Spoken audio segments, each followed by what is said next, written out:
Yes, so very good evening to all of you. Welcome back. चलो let's start. सो हम लोग पढ़ रहे थे नॉट फॉर प्रॉफिट कंसर्न्स का अकाउंटिंग यानी फाइनल अकाउंट्स बनाना.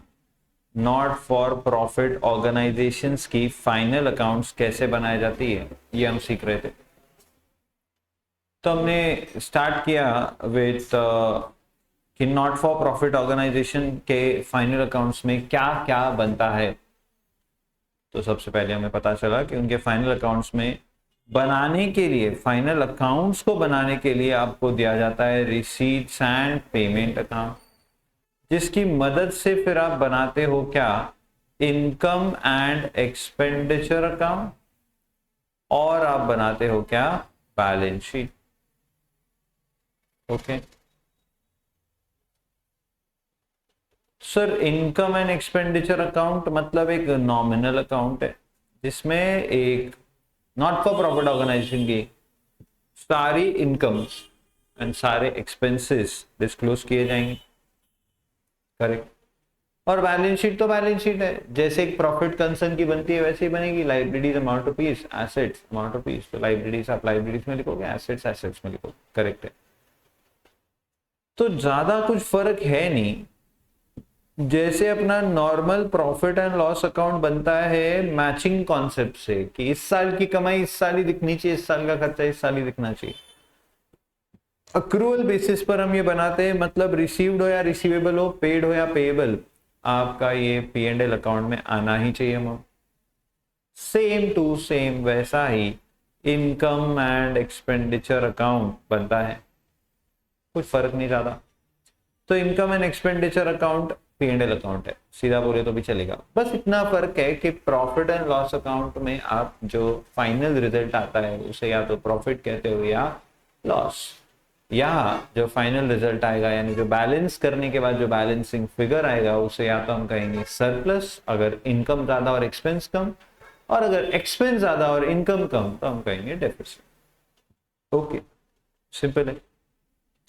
अब सर इसमें काफी सारी कुछ स्पेशल अलग अलग एडजस्टमेंट्स होती है, तो एक एक करके मैं आपके साथ छोटे छोटे एडजस्टमेंट्स डिस्कस कर रहा था. इसमें हमने पहले कल बात की थी किसके बारे में, तो स्टेशनरी के बारे में. फिर हमने बात की थी, याद होगा आपको, तो सब्सक्रिप्शन के बारे में. तो स्टेशनरी का कंजम्पशन हमने निकाला था कि कितना कंज्यूम किया हमने स्टेशनरी. तो कैसे निकालते, तो ओपनिंग प्लस परचेजेस प्लस कुछ उधार खरीदा होगा तो वो भी. परचेजेस आपको कैश में जो परचेज करोगे वो पेमेंट साइड में दिखेंगे, और जो आपने परचेजेस क्रेडिट में किए होंगे वो नीचे एडजस्टमेंट में दिखेंगे. तो opening plus purchases minus closing जब आप करोगे तो आपको क्या मिलेगा, बोलो, कि कितना आपने इस साल में कंज्यूम कर लिया. क्या, ऑब्वियसली स्टेशनरी. सर उसके बाद हमने क्या सीखा, तो कल हमने डिस्कशन किया था सब्सक्रिप्शन की एक एडजस्टमेंट से रिलेटेड. ये भी बड़ी इंपॉर्टेंट एडजस्टमेंट है, हर क्वेश्चन में लगभग पूछी जाएगी. तो सब्सक्रिप्शन कभी आपको ऐसा बाइफरकेशन देके दे सकते हैं, कभी आपको टोटल अमाउंट एक साथ दे देंगे. अब अगर टोटल अमाउंट एक साथ दिया तो आपको चारों बातें एडजस्ट करनी पड़ सकती है अगर वो उस क्वेश्चन में हो तो. चारों कौन सी बातें हैं sir, outstanding of previous year, outstanding of current year, advance received in previous year, advance received in current. चारों को एडजस्ट करना पड़ेगा. चारों में से दो आइटम्स ओपनिंग बैलेंस शीट के हैं, दो आइटम्स क्लोजिंग बैलेंस शीट के. जो पिछले साल भी आउटस्टैंडिंग था पर इस साल भी पूरा नहीं आया तो वो इस साल भी आउटस्टैंडिंग रहेगा, तो वो अगले साल आएगा. फिर तो ऑब्वियसली वो अगले साल आएगा, तो इस साल के एंड में भी वो बैलेंस शीट एसेट बनेगा. और पिछले साल इस साल के लिए कोई एडवांस आया होगा तो वो तो पूरी इस साल की इनकम मानना ही है.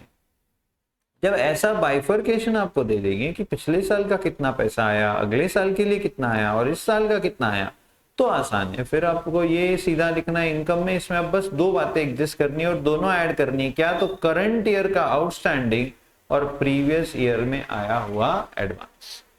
ये दोनों आप एडजस्ट करोगे तो ऑब्वियसली आपको क्या मिल जाएगा, बोलो सर, आपको मिल जाएगा कितना आपका इस साल का सब्सक्रिप्शन का इनकम. इन दोनों को आप कुछ एडजस्ट करने की जरूरत है क्या, नहीं. और सर ये सीधा जाएगा OBA, क्योंकि ये पिछले साल आना बाकी था, अभी आया है. और ये जाएगा CBL कि अगले साल के लिए इस साल एडवांस में आ गया है। हेलो, तो ये एडजस्टमेंट हमने कल काफी डिटेल में देखी थी। बाकी एग्जांपल जैसे जैसे हम सॉल्व करेंगे वैसे वैसे ये भी सामने आते रहेगी। आइए और कुछ छोटी मोटी एडजस्टमेंट्स के लिए कुछ और छोटे मोटे एग्जांपल्स देखते हैं। तो स्टार्ट करते हैं कहाँ से? डेप्रिसिएशन से, कैलकुलेशन ऑफ डेप्रिसिएशन। एग्जाम्पल आपके सामने रख रहा हूँ, आपको बस मुझे इसका डेप्रिसिएशन कैलकुलेट करके दिखाना है। क्या आप डेप्रिसिएशन कैलकुलेट करना तो जानते हो कम से कम? हाँ सर, बिल्कुल जानते हैं। So on 1st April 2018, furniture account shows a balance of 1 lakh. On 1st July 2018, additional furniture was purchased for rupees 30,000. ऐसा दिया है। Calculate depreciation at the rate of 12% per annum on furniture and show the presentation in final accounts. पहले बताओ, अगर आप proprietorship या partnership के final accounts बना रहे हो उसमें डेप्रिसिएशन कहाँ आएगा? Sir PD and less from B। तो अभी कहाँ आएगा? Sir expenditure and less from B, simple. तो बताइए कितना आएगा डेप्रिसिएशन? सर ये 1 लाख तो ओपनिंग बैलेंस है, तो इस पे तो पूरे साल का आएगा। बोलो कितना? 1 लाख पे 12%, 12,000। अरे हाँ। और फिर 1 जुलाई को हमने कुछ और एडिशनल फर्नीचर खरीदा है 30,000 का, तो बोलो 30,000 पे 12% पूरे साल का हो जाएगा कितना? 3600।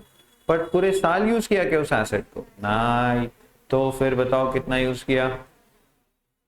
सर सिर्फ 9 मंथ्स यूज किया, 1 जुलाई से 31 मार्च। 31 मार्च ईयर एंडिंग है, ऑब्वियसली 1 अप्रैल ओपनिंग है, तो मतलब 31 March year ending. So sir 9 months का कितना? तो डिवाइड बाय 12 इंटू 9 इज 2007। तो टोटल डेप्रिसिएशन कितना आ जाएगा? जो बोलो कहाँ कहाँ लिखा जाएगा? E and less from P. तो ई यानी पीडी, ई यानी पीडी। तो टू डेप्रिसिएशन ऑन फर्नीचर 14,700, और ये फर्नीचर 1 लाख एड नया purchase 30,000, total 1,30,000 minus 14,700 depreciation 1,15,300। Understood? Yes sir, that's it. तो इसमें कुछ लिखने की जरूरत नहीं है, तो बहुत ही बेसिक बात है, बहुत बार ये कर चुके हैं। आइए कुछ और छोटी मोटी एडजस्टमेंट देखते हैं।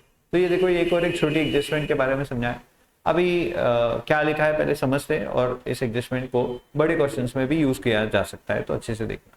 तो outstanding expenses and prepaid expenses of the current year and previous year given balance sheet as on 31st March 2018। And नीचे receipts and payment account for the year ended क्या दिख रहा है? 31st मार्च 2019। यानी ये बताओ ये कौन सा ईयर हो गया? पिछले साल का डेटा है ये। ओके, तो पिछले साल की आपको कुछ बैलेंस शीट वगैरह इन्होंने दी है, और फिर पूरे साल, तो पिछला साल यानी इस साल का ओपनिंग है ये। इस साल के ओपनिंग का बैलेंस शीट में एसेट साइड में दिख रहा है प्रीपेड सैलरीज 2000, नीचे लिखा ब्रैकेट में फॉर 18-19। मेरा सवाल है क्या है ये 2000? सर प्रीपेड सैलरी मतलब क्या है? क्या हमने पिछले साल इस साल के लिए 2,000 रुपए पे कर दिए? हाँ सर, डेफिनेटली दिख रहा है कि 2,000 हमने करंट ईयर के लिए पिछले ही साल पे कर दिए। हाँ। तो बच्चों एक मिनट, ये खर्चा कौन से साल का था? 17-18 का क्या 18-19 का? सर ऑब्वियसली ये खर्चा 18-19 का है। पे कब किया गया है? मैं एक और एक सवाल पूछूं, बताओ ये 17-18 के रिसीट्स एंड पेमेंट अकाउंट में आएगा क्या? कौन सी साइड? Payment side. बताओ ये 18-19 के रिसीट्स एंड पेमेंट अकाउंट में आएगा क्या? नहीं सर, पे कब हुआ है? तो 18-19 के पेमेंट में काय को आएगा? जब पे हुआ उसी साल में आएगा ही, इतना तो समझता है। सर फिर क्या दिया है? Receipts and payment account for the year ended 31 मार्च 2019 का पेमेंट साइड में अगर आप आके देखोगे तो लिखा है क्या? By salary. बताओ 2018-19 कितना? 30,000, और 2019-20 कितना? 1,000। टोटल कितना पे हुआ है? 31,000। ओके, तो सर 2018-19 का सैलरी 30,000, 2019-20 का सैलरी 1,000, टोटल कितना? 31,000। मेरा सवाल, ये 30,000 क्या है और ये 1,000 क्या है?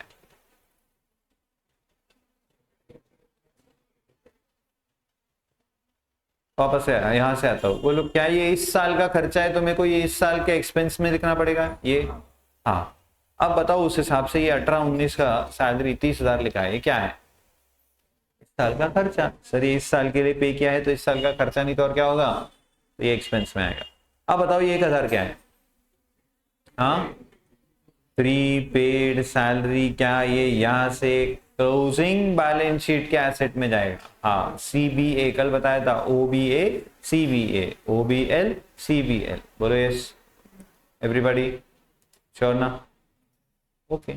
अब सर एडजस्टमेंट क्या दी नीचे, क्या outstanding salaries for the current year was ₹5,500, म्हणजे चालू साल की सैलरी 5,500 रुपए। Show the presentation of salary in the final accounts of a concern for year 2018। आपको क्या करके दिखाना है? मेरा सवाल है आपसे कि इस साल का खर्चा कितना, वो इनकम एंड एक्सपेंडिचर अकाउंट में कैसे प्रेजेंट करोगे, और इस साल की बैलेंस शीट में क्या क्या आएगा, ये आपको कोशिश करना है और प्रेजेंट करके दिखाना। चलो go for it, I will be back in moment. तो कितना एक्सपेंस आ रहा है सैलरी पर इस साल का? अब देखो कैसे लिखेंगे अपन एक्सपेंडिचर में। तो ये रहा इनकम एंड एक्सपेंडिचर अकाउंट, उसका ये एक्सपेंडिचर साइड, ये इनकम साइड।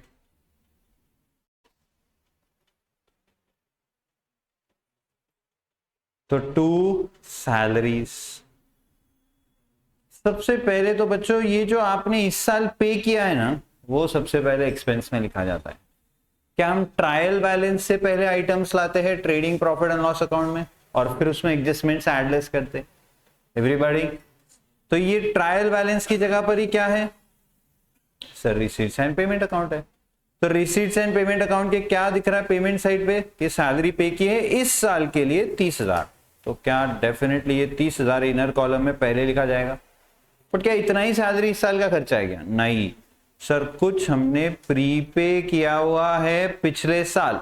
कितना? 2,000। अरे हाँ हाँ। और सर कुछ अभी भी पे होना बाकी है, ये नीचे लिखा एडजस्टमेंट में, outstanding salary for the current year was ₹5,500। तो ऐड आउटस्टैंडिंग सैलरी कितना? 5,500। तो टोटल 37,500 इस साल का खर्चा। ये तो हो गया इनकम एंड एक्सपेंडिचर अकाउंट के एक्सपेंडिचर साइड का प्रेजेंटेशन। अब बोलो बैलेंस शीट में क्या क्या आएगा? सर आउटस्टैंडिंग सैलरी 5,500, और प्रीपेड सैलरी क्या एसेट बनेगी? हाँ सर ये कहा दिए? अरे क्या आपने देखा ही नहीं फिर अच्छे से? क्या यहाँ पर आपको दिख रहा है prepaid salary for next year payment में पैसा दिया है ना अपन ने इसका, तो पे किया है कितना? 1,000 रुपए, 1,000 आया। ऐसा प्रेजेंटेशन आपको करते, इस एडजस्टमेंट से रिलेटेड इस तरीके का प्रेजेंटेशन होगा। अब ऐसी एडजस्टमेंट आपको कोई भी बड़े क्वेश्चन में डाल देंगे तो करते आना चाहिए। आगे बढ़ सकता हो? हाँ नहीं? हाँ बोलो हाँ। तो आइए एक मस्त बड़ा सा एग्जाम्पल अब सॉल्व करते हैं, जिसमें हमें क्या बनाना है? इनकम एंड एक्सपेंडिचर अकाउंट बनाना है सिर्फ। तो अब मैं आपको प्रोसेस बताने जा रहा हूं कि कैसे हम, प्लीज पे अटेंशन, कैसे हम एक रिसीट एंड पेमेंट अकाउंट और कुछ एडजस्टमेंट्स की मदद से इनकम एंड एक्सपेंडिचर अकाउंट बनाएं। तब हम स्टेप्स देखने वाले बेसिकली। तो अभी तक हम छोटे छोटे एग्जांपल देख रहे थे, उसमें छोटी छोटी एडजस्टमेंट्स की बात कर रहे थे जो अब बड़े बड़े क्वेश्चंस में मर्ज होते जाएंगे। तो आइए अब ये क्वेश्चन को सॉल्व करके पूरी आइडिया लेते हैं कि नॉट फॉर प्रॉफिट ऑर्गेनाइजेशन का फाइनल अकाउंट्स कैसे बनता है। Okay, so from the following receipts and payment account and adjustments given below, you are required to prepare income and expenditure account for the year ended 31st of March 2020 of vena cultural association Satara. तो सातारा में एक vena cultural association है, उसका आपको receipts and payment account दिया है। उसकी मदद से आपको क्या बना के दिखाना है? उसका इनकम एंड एक्सपेंडिचर अकाउंट बना के दिखाना है। Okay, will be able to do that. तो सबसे पहले बच्चों बताओ, जैसे ही ट्रायल बैलेंस आपके सामने आता था आप क्या करना शुरू करते थे? क्लासिफिकेशन। तो यहाँ पर रिसीट्स एंड पेमेंट अकाउंट यानी क्या? एक प्रकार से ट्रायल बैलेंस ही है। तो क्या करना पड़ेगा? सर इस रिसीट्स एंड पेमेंट अकाउंट का हम इमीडिएटली क्लासिफिकेशन शुरू करेंगे। तो सबसे पहले क्लासिफिकेशन करते वक्त हमें क्या याद रखना है कि हमें 3 अलग अलग कैटेगरी के आइटम्स मिलेंगे इस रिसीट एंड पेमेंट अकाउंट को पढ़ते वक्त। पहला, ओपनिंग बैलेंस शीट का आइटम हो सकता है वो कोई। दूसरा, वो क्लोजिंग बैलेंस शीट का आइटम हो सकता है। तीसरा, वो इनकम या एक्सपेंडिचर का आइटम हो सकता है। तो ऐसे क्लासिफाई करेंगे।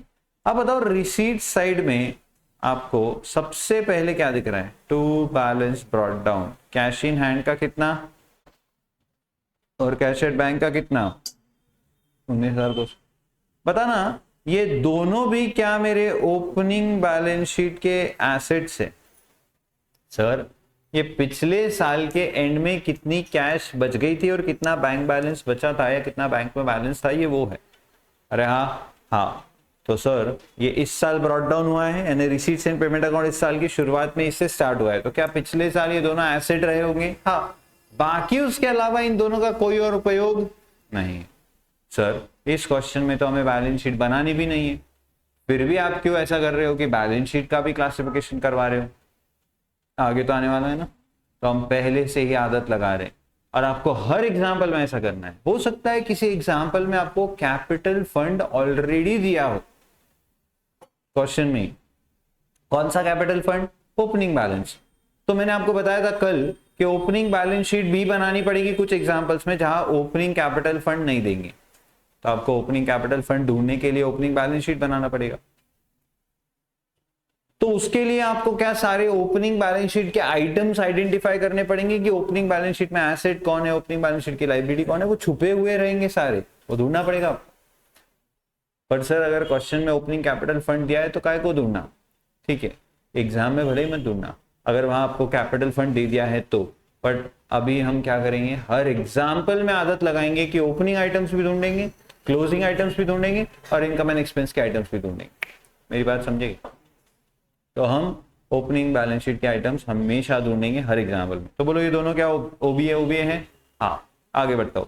To subscription 2018-19, 2019-20, 2020-21। सबसे पहले बताओ हमारा करंट ईयर कौन सा है? 19-20। 2019-20 का करंट ईयर है, तो ये हमारा करंट ईयर है। ओके, तो ये कौन से ईयर हो गया? प्रीवियस। और ये कौन सा ईयर हो गया? नेक्स्ट। तो ये 15,000 बोलो कौन से ईयर के आए हैं? पिछले साल के आए हैं सर, 15,000। तो बोलो ये कहाँ जाएंगे? सर ये पिछले साल के 15,000 बाकी थे तब इस साल आए ना। हाँ, मतलब ये पिछले साल बाकी होंगे तो पिछले साल ये आउटस्टैंडिंग सब्सक्रिप्शन होगा, और पिछले साल आउटस्टैंडिंग यानी ये पिछले साल एसेट में होगा, और अब ये पैसा आ गया। तो 18-19 का जो आउटस्टैंडिंग था क्या वो अभी आया? हाँ, मतलब पिछले साल आउटस्टैंडिंग रहा होगा, तो पिछले साल पक्का ये कहाँ रहा होगा? बोलो एसेट में। आउटस्टैंडिंग सब्सक्रिप्शन हमारी एसेट रहेगी, तो वो भी 2019-20 का सब्सक्रिप्शन बोलो यहाँ से कहाँ जाएगा? सीधा इनकम।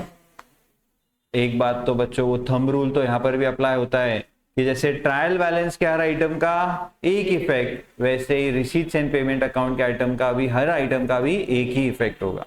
तो सर ये इनकम में जाएगा क्योंकि ये तो चालू साल का है ना, इसी साल के पैसे आए हैं, इसी साल रिसीट हुआ है, तो ऑब्वियसली ये पूरा इनकम में जाएगा 1 लाख। और बताओ 2020-21 के लिए पैसा एडवांस में आ गया, तो ये यहां से कहा जाएगा?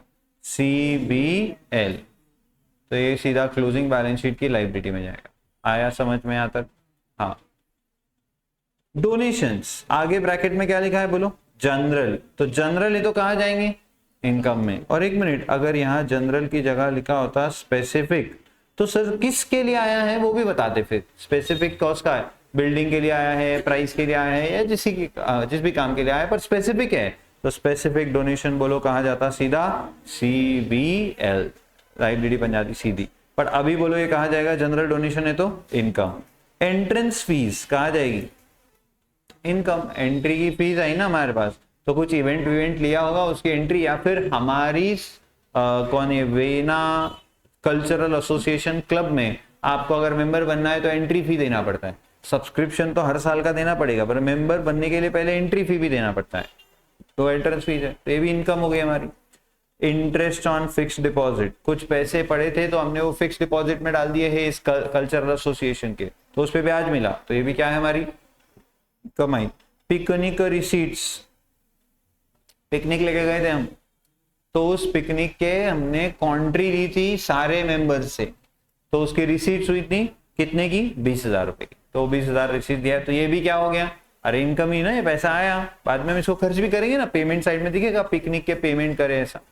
अब बताओ रेंट, आ जाओ पेमेंट साइड, ये सारा क्लासिफिकेशन समझा क्या, हाँ। अब आ जाओ पेमेंट साइड, क्या लिखा है सबसे पहला, बाय रेंट 2018-19, बोलो क्या मतलब है इसका, पिछले साल का बाकी रेंट हमने अभी पे किया है, क्या आपको ये अभी पेमेंट में दिख रहा है, हाँ। तो ये बोलो कहाँ चल जाएगा, सर ये पिछले साल का बाकी था, तो ऑब्वियसली पिछले साल की ये क्या थी, लायबिलिटी, तो ये कहा जाएगा OVL। अच्छा 2019-20 का मतलब करंट ईयर का रेंट पे किया, बोलो ये तो सीधा कहा जाएगा एक्सपेंडिचर बाय फिक्स्ड डिपॉजिट। बच्चों ये फिक्स्ड डिपॉजिट पेमेंट साइड में लिखा है 2019-20 के आपके इस साल के पेमेंट साइड में, मतलब क्या है इसका, हमने इस साल इसी साल 47,000 रुपीज के फिक्स्ड डिपॉजिट्स बनाए, यानी डिपॉजिट किए पैसे, फिक्स्ड डिपॉजिट रखे 47,000 के। बताओ ये क्या हमारी एसेट है, तो यहां से सीधा कहा जाएगा CBA। और CBA क्यों सर, OBA क्यों नहीं, अरे इस साल बनाया ना, तो पिछले साल थोड़ी थी एसेट हमारे पास, अभी इस साल ये एसेट हमारे पास आई। सन्ड्री एक्सपेंसेस, तो ये तो नॉर्मल एक्सपेंसेस है, सीधा एक्सपेंडिचर में जाएगा। Insurance, printing stationery, picnic expenses. अब थोड़ा ध्यान देंगे इधर, अब क्या करना होता है देखो, वैसे आपके कॉलेज के जो टीचर्स है वो ऐसा नहीं करने बोलते हैं, और आप चाहो तो करो, नहीं चाहो तो मत करो, दोनों चलता है। यानी क्या मैं क्या बोलना चाह रहा हूँ, ध्यान से सुनना। बताओ पिकनिक एक्सपेंस यानी कहा जाएगा एक्सपेंडिचर, तो इसको एक्सपेंस में लिखो, और उधर पिकनिक के रिसीट थे वो इनकम में लिखो। बट कुछ जगहों पर ऐसा भी सजेस्ट किया गया है, इवन आपके टेक्स्ट बुक के भी एग्जाम्पल्स में शायद ऐसा ही सॉल्यूशन दिया होगा, कि आप पिकनिक एक्सपेंस और पिकनिक रिसीट क्या दोनों एक ही नेचर के, पिकनिक से रिलेटेड है, हाँ। तो सीधा क्या किया जाता है, इसका नेट किया जाता है कि बताओ पिकनिक एक्सपेंस कितना हुआ है 18,000, पिकनिक रिसीट्स कितनी हुई थी 20,000, कौन ज्यादा है, रिसीट ज्यादा है, तो इनकम ज्यादा होगी, बराबर। तो इसको लेस फ्रॉम इनकम करके वहां प्रेजेंट कर दिया जाएगा, जो ज्यादा रहेगा उस साइड में प्रेजेंट करेंगे। सर अगर ये 28,000 होता तो फिर जैसे ही ये पढ़ते हम यहां लिखते ई और इसको लिखते लेस फ्रॉम ई, वो एक्सपेंस में लिखते और इसको फिर लेस फ्रॉम एक्सपेंस करते। थोड़ा थोड़ा आ रहा है क्या समझ में, एक मिनट, एक इंपॉर्टेंट, यस। तो पिकनिक एक्सपेंस अगर ज्यादा होता तो फिर ये एक्सपेंस में लिखते, वहां से पिकनिक रिसीट्स उसको लाके लेस कर देते। पर अभी बोलो क्या है, पिकनिक रिसीट्स ज्यादा है और पिकनिक एक्सपेंस कम, तो इसको लेस फ्रॉम आई करेंगे। ऐसा नहीं करना, इसको एक्सपेंस में लिखो, उसको इनकम में लिखो, नो प्रॉब्लम, वो भी चलेगा, समझे कि नहीं। हाँ, it is completely up to you, आप कैसे लिखना चाहते हो। तो सर अगर ऐसा करेंगे तो तुरंत यहाँ क्या देनी है, कोरा कोरा, याद है क्या, सेल्स रिटर्न परचेज रिटर्न हम लेस करते थे तो हम तुरंत सेल्स को स्टार देते थे ना, विदाउट सर्कल वाला, सो दैट यहीं पे कुछ तो एडलेस उसमें से है, ये हमें पता चलता था, दैट्स इट। आइए, salaries expense, travelling expense by advertisement, bracket में क्या लिखा है बच्चों, 2018-19। बताओ ये कौन से ईयर का रिसीट्स एंड पेमेंट अकाउंट है, 2019-20 का है, अरे हाँ या ना, हाँ। और क्या आपको यहाँ पे एडवर्टाइजमेंट ब्रैकेट में क्या दिख रहा है, 2018-19, तो 18-19 का एडवर्टाइजमेंट है, मतलब ये पिछले साल का बाकी खर्चा हम पे कर रहे हैं इस साल, तो ये इस साल का खर्चा है क्या। तो बताओ सबसे पहले तो क्या ये ओपनिंग बैलेंस शीट आइटम रहा होगा फिर, हाँ। और सर ये पिछले साल का इस साल पे कर रहे हैं, मतलब डेफिनेटली ये पिछले साल हमारी लायबिलिटी रही होगी, यस और नो, यस, तो ये OVL में जाएगा। एंड अब आता है ये क्लोजिंग बैलेंस। जनरली हमें आदत होती है कि हम ये क्लोजिंग बैलेंसेस को देखते नहीं है, बट बच्चों ये बहुत इंपॉर्टेंट है नॉट फॉर प्रॉफिट ऑर्गेनाइजेशन के क्वेश्चंस में, क्योंकि ये दोनों बोलो क्या है, CBA क्या है? क्लोजिंग बैलेंस शीट की एसेट है। हाँ, आगे जब हम बनाएंगे ना पूरे अकाउंट्स, यानी पूरा फाइनल अकाउंट्स, यानी नॉट फॉर प्रॉफिट ऑर्गेनाइजेशन का हम इनकम एंड एक्सपेंडिचर अकाउंट भी बनाएंगे और उसके साथ हम बैलेंस शीट भी बनाएंगे, तो आपको है ना बैलेंस शीट में क्या क्या एसेट्स आने वाली वो नीचे एडजस्टमेंट्स में दिए होंगे। ये वाली जो एसेट है ये ज्यादातर बच्चे भूल जाते हैं, क्योंकि इसके बारे में कहीं पे नीचे एसेट्स में लिखा नहीं कुछ, इधर उनको ध्यान नहीं आएगा, इधर वो ध्यान देंगे ही नहीं कि अरे ये भी तो हमारी एसेट हो सकती है क्लोजिंग बैलेंस शीट में। क्यों? Cash in hand, cash at bank, ये बहुत इंपॉर्टेंट है। तो opening balances OBA and closing balances CBA बहुत अच्छे से याद रखना है। अब बताओ, क्या आपको पूरा रिसीट्स एंड पेमेंट अकाउंट का क्लासिफिकेशन अच्छे से समझ में आया? अरे हाँ। हाँ, अब आइए कुछ एडजस्टमेंट्स दिए, पहले वो पढ़ते फिर बनाते income and expenditure account. First adjustment, हर एडजस्टमेंट के कितने इफेक्ट? दो। First, outstanding rent for the current year was ₹7,000। वाह वाह वाह, करंट ईयर की रेंट आउटस्टैंडिंग है। बोलो फाइनल अकाउंट्स का नॉर्मल प्रॉब्लम है, क्या करते हैं आप इसको? Add in PD and BL. अब मैं यहाँ पे क्या लिखूंगा? Add in expense and CBL, और ऊपर जाके चालू साल की रेंट को *1 विद सर्कल। क्यों? क्योंकि एडजस्टमेंट का सर्कल है। हेलो, अभी मुझे बैलेंस शीट बनाना नहीं है, बट मैं बैलेंस शीट के भी इफेक्ट्स लिख रहा हूँ साथ साथ में प्रैक्टिस के लिए। अब मैंने पूरे एग्जांपल सॉल्व करने शुरू कर दिए, अब यहाँ से बस एग्जांपल ही एग्जांपल है, तेरी खत्म। ठीक है, okay. 60% entrance fees should be capitalised. Second adjustment क्या लिखा है? 60% एंट्रेंस फीस को क्या करना बोले? कैपिटलाइज करना। मतलब सर हमने क्या पूरी की पूरी एंट्रेंस फीस को इनकम माना हुआ है? हाँ सर, पूरी की पूरी एंट्रेंस फीस को इनकम माना है। तो क्या ये इनकम में से ये बोल रहे नहीं, 60% कैपिटलाइज कर दो सीधा, यानी क्या? उसको इनकम मत मानो, उसको सीधा कैपिटल फंड में ऐड करो। सर वैसे भी सरप्लस में लिखकर कैपिटल फंड में ही जाने वाला है, बट ये बोल रहे नहीं, ऐसा हमने बोला वैसा करके दिखाओ। तो बोलो क्या करेंगे इसके इफेक्ट्स? सर ये इनकम में से 60% हटाएंगे, जो हम ये एंट्रेंस फीस इनकम में लिखने वाले हैं 15,000, इसमें से 60% हटाएंगे और इसको एड इन CBL कर देंगे। यानी कहाँ ऐड कर देंगे? कैपिटल फंड में ऐड कर देंगे, थोड़ा थोड़ा। हाँ, next, outstanding subscription for the current year was ₹20,000। चालू साल का सब्सक्रिप्शन आउटस्टैंडिंग है कितना? 20,000। ओहो, बताओ पहले तो इस साल का सब्सक्रिप्शन आ कितना रखा है? 1,00,000, और कितना अभी भी आना बाकी है? 20,000। क्या ये आना बाकी इस साल की इनकम है? हाँ, और क्योंकि आना बाकी तो ये इस साल की एसेट है। हाँ, तो क्या करके ऊपर जाके इसको *3 ले देंगे। तोड़ा तोड़ा everybody. Last, prepaid insurance is ₹1,000। Prepaid insurance, तो ऊपर आपको इंश्योरेंस लिख रहा है, कितना है? 12,000। सर 12,000 के प्रीपेड इंश्योरेंस में ऑब्वियसली 1,000 रुपए क्या है? प्रीपेड है। तो क्या ये उसमें से हटाना पड़ेगा? क्योंकि हम ये 12,000 पूरे लिखने वाले थे एक्सपेंस में। सर आपको कैसे मालूम? यहाँ क्या लिखा है? This is included in that 12,000। यहाँ क्या लिखा है? सिर्फ प्रीपेड इंश्योरेंस 1,000। बच्चों प्रीपेड वर्ड का मतलब क्या होता है? पहले से ही पे कर दिया, मतलब पे किया तो फिर ऑब्वियसली कहाँ आएगा? पेमेंट में। तो क्या इस 12,000 में वो 1,000 है? हाँ, बट क्या वो इस साल का खर्चा है? ना। तो क्या करना पड़ेगा? सर उसको करेंगे लेस फ्रॉम एक्सपेंस, एंड क्योंकि ये प्रीपेड एक्सपेंस है तो ये बनेगा हमारी एसेट। हर एडजस्टमेंट के दो इफेक्ट्स। कैसा लगा? अब सीरियसली बताओ, प्रॉफिट एंड लॉस अकाउंट में और इसमें क्या फर्क है? कुछ भी नहीं, very simple.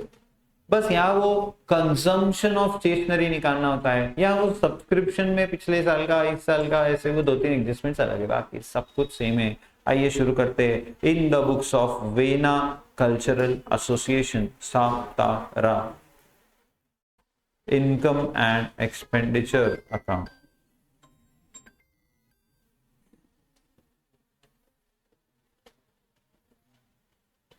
So in the books of Vaina Cultural Association,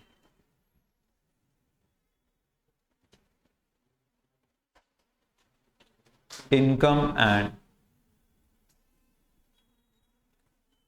expenditure account for the year ended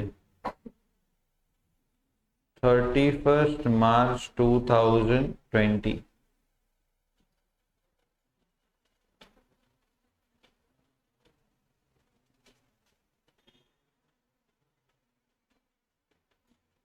आप में से कुछ बच्चे वो लर्निंग में मिले, ऐसा सुना मैंने।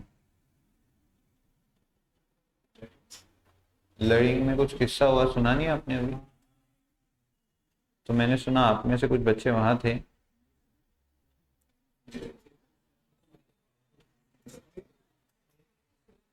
सुयश, सुयश वहां गया था। कुछ बहुत बड़ा इंसिडेंट हुआ, आपने सुना क्या? नहीं सुना तो मत सुनो, जाना।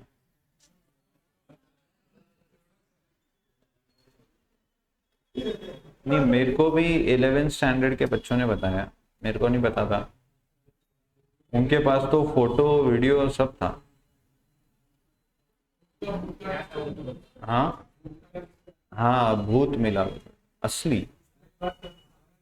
उसने लोगों को मारा है, और वो जो लोगों को मारा है उन्होंने एक्चुअली ये बात बताई है। मतलब बहुत ही स्ट्रेंज लग रहा मेरे को भी झूठ लग रहा, बट कुछ तो हुआ है। ऐसे ही बस आपको पता रहे, कहाँ आपके घर के आसपास आ जाए तो, घर में आ जाए तो, आपके घर के छत पे आ जाए तो पता होना जरूरी। तो एक्सपेंडिचर एंड इनकम, ये डेबिट साइड में क्या रहेगा? एक्सपेंडिचर, और क्रेडिट साइड में क्या रहेगा? इनकम। ओके, हाँ। क्या उधर ट्रिप चलने का क्या? हाँ चलो ना, अपन दो क्या आएंगे।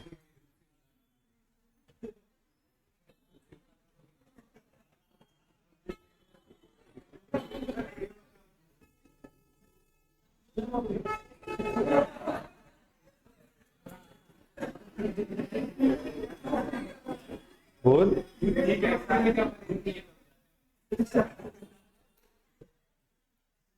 उधर भी क्या 5 बजा था क्या तू? सच में सामने आ गई ना?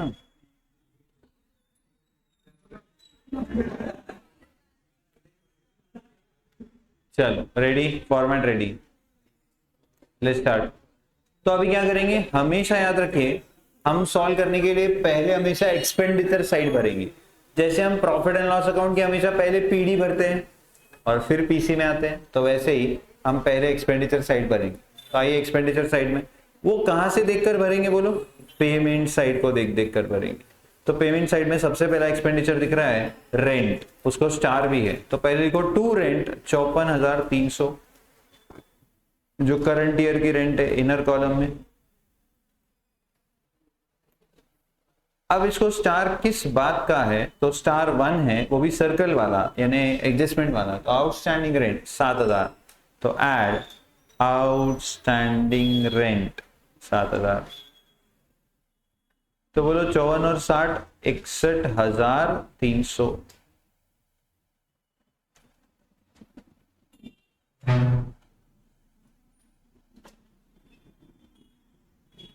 करेक्ट है, हाँ। नेक्स्ट अगला ई ई ई ई ई ई ई ई ढूंढने का और लिखने का। सन्ड्री एक्सपेंस कितना? 8,000, लिखो टू सन्ड्री एक्सपेंस 8,000, खत्म, इसको कोई स्टार नहीं है। नेक्स्ट इंश्योरेंस स्टार 4 12,000, तो टू इंश्योरेंस, उसको स्टार है 12,000। मुझे वो स्टार 4 याद है तो मैं इसलिए डायरेक्ट लिख दे रहा हूं, आप एडजस्टमेंट एक बार देख लो। स्टार 4 क्या है? प्रीपेड इंश्योरेंस है 1,000 रुपए का, तो 12 में से 1,000 गया तो 11,000। Next printing and stationery 6,000, to printing and stationery 6,000। Next salaries 20,000, salary को कोई स्टार मार्क नहीं है तो टू सैलरीज सीधा आउटर कॉलम में 20,000। ट्रैवलिंग एक्सपेंस 13,000 तो टू ट्रैवलिंग एक्सपेंस 13,000। नेक्स्ट, बस सर यहाँ तो कोई और ई दिख रहा है क्या? नहीं। एक बार डेबिट साइड में भी चेक कर लो, कभी कभी ना रिसीट साइड में आपको हिडन एडजस्टमेंट्स आएंगे आगे जाकर। हिडन एडजस्टमेंट याद है क्या? HA, हाँ, स्टार, हाँ, तो हिडन एडजस्टमेंट आएंगे तो वो ऑब्वियसली आपको एक्सपेंस वहां दिखेगा तो एक्सपेंडिचर आपको लिखना पड़ेगा। Everybody, I hope so. तो सर अब यहाँ तो कोई एक्सपेंस नहीं है, आइए नीचे एडजस्टमेंट में देखिए कोई एक्सपेंस है क्या? सर ये ऐड इन ई है, कर दिया ऑलरेडी। सर ये लेस फ्रॉम ई है, कर दिया ऑलरेडी। क्या सारे एक्सपेंसेस हो गए? हाँ। जनरली आपको एडजस्टमेंट में डिप्रिसिएशन की एडजस्टमेंट मिलेगी, ठीक है ना? Yes, okay. तो आइए अब इनकम साइड पे चलते हैं। तो सबसे पहले इनकम साइड भरने के लिए कौन सी साइड दिखेंगे? Receipt side. तो मुझे पहला इनकम दिखा बाय सब्सक्रिप्शन *3, 1,00,000 रुपए। तो पहले बाय सब्सक्रिप्शन लिखेंगे इनकम साइड में, और इनर कॉलम में 1,00,000 क्योंकि उसको स्टार है। *3 किस बात का है? तो कुछ सब्सक्रिप्शन आउटस्टैंडिंग है, कितना? 20,000। तो ऐड आउटस्टैंडिंग सब्सक्रिप्शन 20,000, टोटल बाहर 1,20,000। तो देखो इस एडजस्टमेंट में सिर्फ करंट ईयर का आउटस्टैंडिंग दिया था। क्या मैंने आपको जो क्वेश्चन इसके पहले सॉल्व करवाया था सेकंड वाला, जिसमें सब्सक्रिप्शन की एडजस्टमेंट मैंने डिटेल में समझाई थी जो आगे आने वाली, उसमें 4 आइटम्स थे। Outstanding of current year, previous year, advance of previous year, current year. यहाँ उसमें से एक ही दिया। तो हर क्वेश्चन में ऐसा अलग अलग आएगा, कभी 2 आएंगे, कभी 3 आएंगे, कभी 4 आ जाएंगे, कभी एक भी नहीं आएगा, ऐसा भी हो सकता है। तो इधर एक ही था, थोड़ा थोड़ा, पूरा पूरा। Next, income donation general 25,000 by donation 25,000।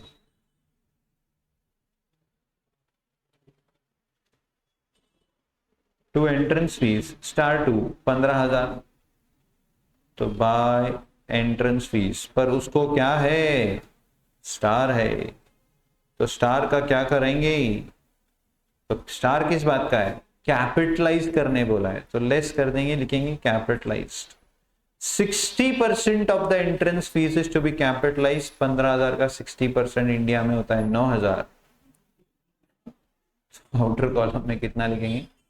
6,000। तो सुनो, 15 में से 9 सीधा कैपिटलाइज किया, मतलब सीधा कैपिटल रिसीट माना उसको, और बाकी 6,000 को रेवेन्यू रिसीट मान के इनकम में ही रहने दिया। थोड़ा थोड़ा ऐसे कैपिटलाइजेशन की बात होती है।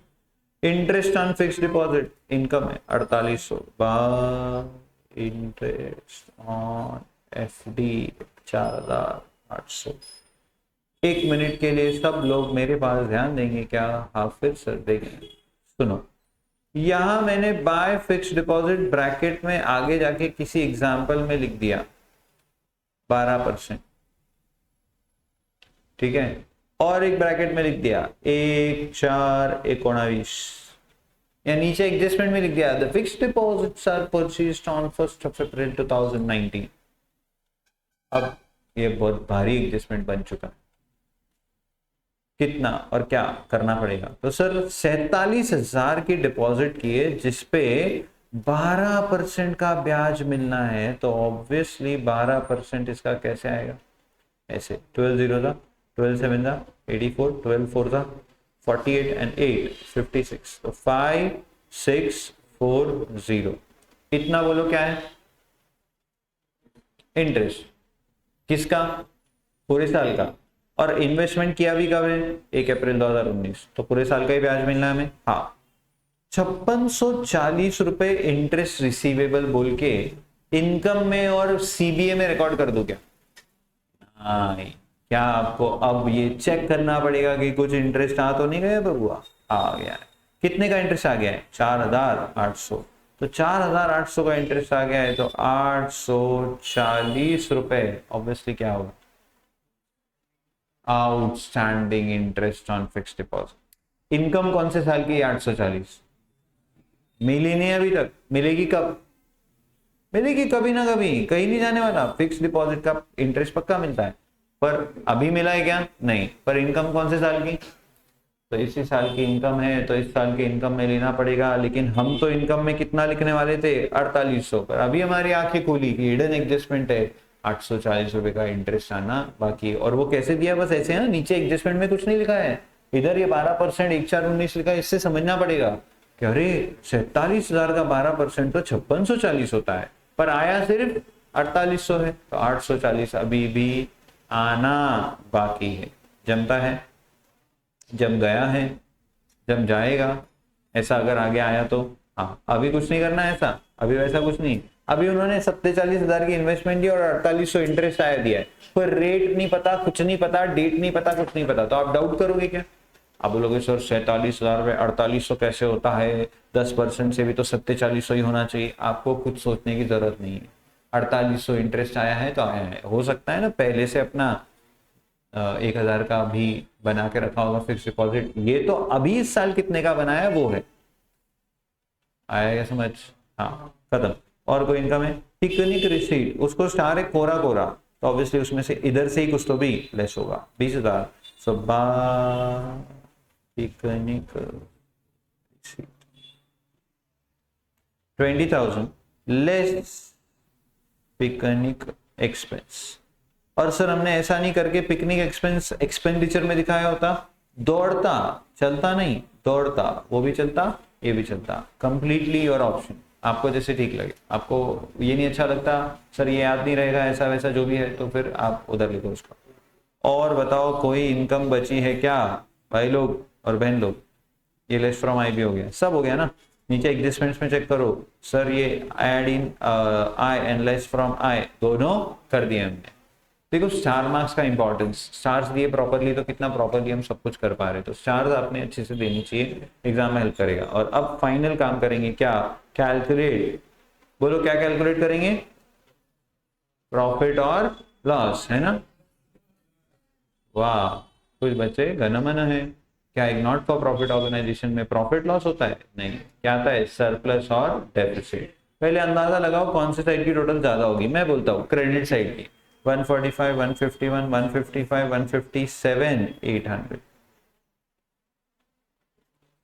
अब डेबिट साइड टोटल लो 69, 80, 300, 86, 300, 1,06,300, 1,19,300 माइनस करो, क्या 38,500 आ रहा है? ये क्या है? सरप्लस। तो इस पूरे साल में, इस पूरे वर्ष में हमारे पास 1,57,800 रुपए आए, और उस 1,57,800 में से अब कितने पैसे बचाए हमने एक्सपेंडिचर्स करके? 38,500। तो 38,500 कहाँ चल जाएगा? कैपिटल फंड में ऐड कर देंगे कि ये सरप्लस है, इतने इस साल बच गए जो अब कभी भी किसी भी साल में यूज किए जा सकते हैं। किन कामों के लिए? वेना कल्चरल एसोसिएशन के जो भी भलाई के काम होंगे उन कामों के। कैसा लगा? क्या आपको आइडिया आ चुका है कि सर हम वही फाइनल अकाउंट्स का रिवीजन कर रहे हैं? देखो ये फर्स्ट चैप्टर के तुरंत बाद लिया जा सकता है और सेंस भी बनाता है। जनरली टीचर्स करते हैं ऐसा, मेरा अप्रोच थोड़ा अलग है। लेकिन तुरंत फाइनल अकाउंट्स के बाद लेता तो डेफिनेटली ये इजी लगता, नो डाउट, क्योंकि फाइनल अकाउंट्स ही है ये। आपको समझ में आ गया होगा ये बनाते बनाते कि सर सब कुछ तो सेम है, क्या ही तो फर्क है, वही पूरा लॉजिक है, कुछ भी फर्क नहीं। मैं इसी कारण से इसको पहले पूरी पार्टनरशिप सिखाता हूँ और फिर सिखाता हूँ। क्यों? तो डबल रिवीजन हो जाएगा फाइनल अकाउंट्स का। अब ये फाइनल अकाउंट्स का रिवीजन कर रहे हैं अपन बेसिकली, इसमें कुछ चीजें बस ऐड करके। तो आई होप आपको सारी बात समझ में आ गई होगी। ऐसे और भी बहुत सारे एग्जाम्पल्स हम सॉल्व करेंगे डेली। अब तो मिलते हैं आपसे कल, same time same place. Bye, take care.